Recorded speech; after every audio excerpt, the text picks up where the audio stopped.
Scan to unlock Sovi and ace your tests.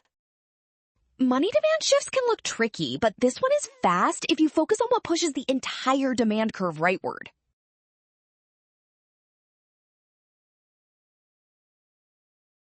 The graph shows money demand moving from MD1 to MD2. So start by identifying the direction.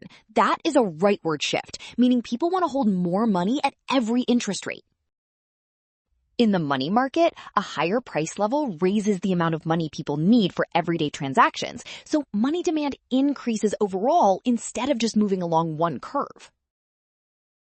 That extra need for transaction balances shifts the entire money demand curve right, so the graph is caused by an increase in the price level.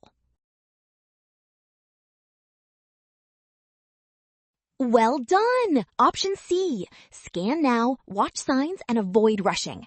Trust what's given, and check the graph shift before choosing the cause.